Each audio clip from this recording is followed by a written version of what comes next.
чи үзний хаар дээр бодол үлдээдэг анимыг хайгаад болохгүй байна уу? Тэгвэл битгий санаа зов. Би чам нэг ардаа гой бодол үлдээдэг анимыг санал болгохыг гişсэн. Би ямар реклам хийж байгаа шүү дээ. Би өчтөрөөр үнэхээр чанартай философи гүн гүнзгий утгаагаас аниме үзээгээ хайсаа болдгоо. Ихэнх аниме түүх үзсэн юм шиг. Тэгээ би бодлоо л доо хэнийг аниме гоо утга санаа, философи утга санааг ухаж ажиллаж болдгоо бах та.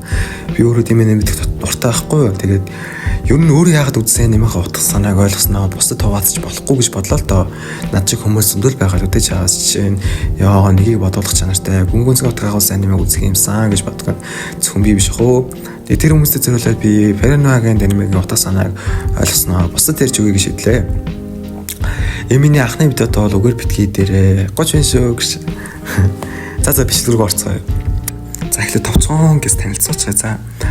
Энэ анимегийн Японы нэр Мосатай харны энэ бүтээл наах 2004 оны 2 сард гарч ирэхээс 5 сард дуусны 13 актад сурал юм. Энэ анимегийн бүтээлч нь урмас сэдвүүдээр алдартай найруулагч Сатоши Кон хариулж ирсэн. Хүмүүс нь сайн мэддэгээр Perfect Blue, Tokyo God Patras, Paprika зэрэг найруулж ирсэн найруулагч юм. Мосатаны бол түүний сурын ганц телевизэн сурал зураглалыг нь алдарт Madhouse-д зурж байсан Death Note, One Punch Man зэрэг анимег зурж байсан студи юм. Тэгэхээр Мосатаны бол түүний Сатоши Коны бусад бүтээл шиг хүний дотоод сэтгэл бодит байсан цагийг маш сонирхолтойгоор харуулсан аниме юм аа. За тэгэхээр Мосатаны аниме дээр бодит байдлаас бид хэрхэн сотааж өөрсдөө айдас тарамтаас эрхэн олдог өсөж байгаа харуулсан бүтээл. Заримдаа гарц гаралгаан олдно гэж найдаж явсаар байдаг шүү дээ бид. Яг шойн байд гарч ирээд ямар нэг асуудлыг шийдэх байх гээл өөрийгөө нууцсан урам хэлсэл байдаг. Та нар одоо юун шойн байд вэ? Тэр нь яадаг юм, ямар хацаа яриад байгаа юм? Асуудлыг шийдэж өгдөг юм уу гэж бодож байгаа байх. За тэгэхээр шойн байд чиг юм бэ? Шойн байд гэж залуу гэмт гарч ирээд хүмүүсээ заддаг гэх юм уу, загдаг гэх юм уу? За баг юу ялгаа байгаа юм уу дөө? Чамаа хэцүү байхад гарч ирээд бейсболын цохороо зохиж унааг л ойлгочих нэгсэн доо. Ерөнхийдөө энэ аним дээр энэ хүн зохиосон хүмүүс төр зур асуудал байхгүй болчтой юм шиг санагддаг байх. Нэг өсөндөө өөрийн асуудал зовлонгоо хүлээн зөвшөөрөхгүй гадны хүчин зүйл рүү буруулж ихэж өөрийгөө хуурж төр зур зохицуулж байгаа нэг төрлийн сэтгэл зүйн дүр хэсгэнд бол бий болох хий үзэгдэл юм аа. Энэ шонон байдал нь бидний бодол доторх зөвтгөх гэсэн нууц хөслийг харуулад байгаа. Бид өөрөө ч мэдэхгүй стресстэй шантраа зовхоод өөрийгөө зөвтгөх юм айж хин нэгэн гарч ирээд энэ бүхний минь үрээд өгөөч гэж хүсэж байгааг бас харуулдаг байх. Бодит үнэн айдас стресс сэтгэл зүйн дарамтыг тодоос дараас аниме гэж хэлэхэд буруудахгүй байх.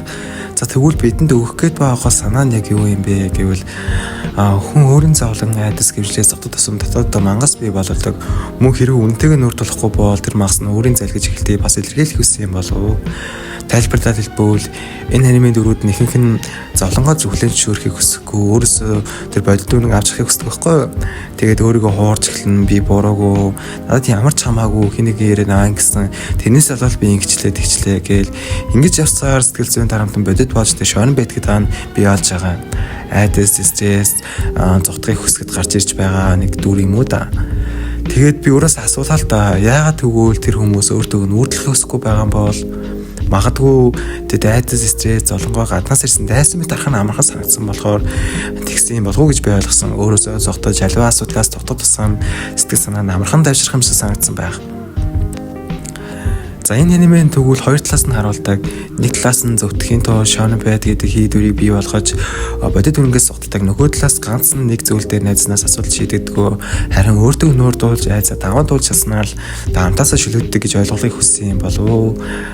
За яагаад гэвэл би энэ анимыг танаас санал болгоод байна гэхлээр анги болгон дээр өөр хүмүүсийн сэтгэл зүг харуулж хүний сэтгэл зүг бас сайн харуулж чадсан бүтээл эхэндээ ойлгомж өмөртлөө сүүл рүү ойлгоод ирэхээр нэлээд бодолд оруулдаг гэх юм. Ямар ч сонирхолтой аниме үзсэндээ бол харамсахгүй гэдэгт бол би итгэлтэй байна. За тэгээд энэ бичлэгээ дуусгаад анхны бичлэг болохоор жоохон нэлээд сандарлаа. Яруу өндрөө хацлаа. Тэгээ лайк дараад дэмжээд өгөөрэй. Баярлалаа.